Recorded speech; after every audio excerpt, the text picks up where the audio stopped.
Utenga ochokera ku likulu la boma ku Capitol Hill mu mzinda wa Lilongwe kuonetsa kuti olemekezeka a Profesa Arthur Peter Mutharika omwe ndi mtsogoleri wa dziko lino la Malawi agwiritsa ntchito mphamvu zimene adapatsidwa pansi pa ndime 94 subsection 1 komanso section 161 subsection 2 kuphatikizaponso section 154 subsection 2 ya malamulo akulu a dziko lino la Malawi. Ndipo pogwiritsa ntchito zimenezi asankha amalawi awa kuti akhale nduna za boma komanso akuluakulu ena oyang'anira ntchito zina za boma ndi chitetezo kuno kwathu ku Malawi. Oyambirira ndi bambo olemekezeka Enoch Kamzingeni Chihana. Iwowa ndithu asankhidwa udindo okhala wachiwiri kwa wachiwiri wa mtsogoleri wa dziko lino kapena kuti second vice president of the Republic of Malawi.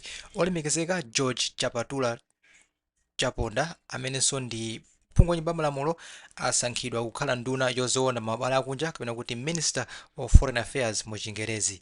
Pa namba 3 pali Honorable Joseph Machola Mwanamveka MP omwenso asankhidwa kukhala nduna yoona za chuma, kayendetsedwe ka chuma komanso chitukuko kapena kuti minister of finance, economic planning and development. Olemekezeka bambo Alfred Ruan Gangata asankhidwa kukhala nduna ya dziko timanena kuti minister of state mu Chingerezi. Pa namba 5 pali Lieutenant General George Alexander Jafu omwe asankhidwa kukhala Chief of Defence ku Malawi Defence Force, mkulu wa nkhondo ku Malawi Defence Force. Namba 6 ndi Dr. Justin Sadak K. Saidi omwe asankhidwa kukhala mlembi wamkulu wa boma kapena kuti Chief Secretary. Pa namba 7 pali Mr. Stuart Nason Madison Ligomeka omwe asankhidwa kukhala wachiwiri kwa mlembi wamkulu wa boma kapena kuti Deputy Chief Secretary. Mr. Kiswell Dagamau asankhidwa kukhala bwana mkubwa wa nyumba zachifumu kapena kuti Director of State Residences. Pa namba 9 pali Mr. Richard Chakupaleza Chikokuluhanga omwe asankhidwa kukhala mkulu wa polisi kapena kuti Inspector General of Police.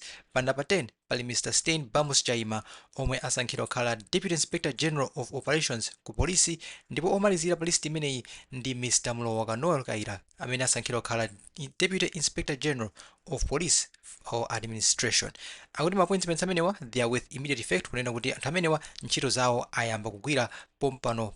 Chaka chimenechi anasaina ndi bambo Dr. Maxwell S. Mtsitsi omwe amagwira ntchito ku office ya president ndi nduna zaboma, ndipo asaina 5 October 2025. Ndi kumeneko ntchito yambira ameneyo apanga Peter Mutharika ndi kusankha akuluakulu amenewa kuti aziyang'ana ntchito zosiyanasiyana zaboma. Mutuuza maganizo ana Malawi in the comment section below pompano pa Nyasa VoiceBox.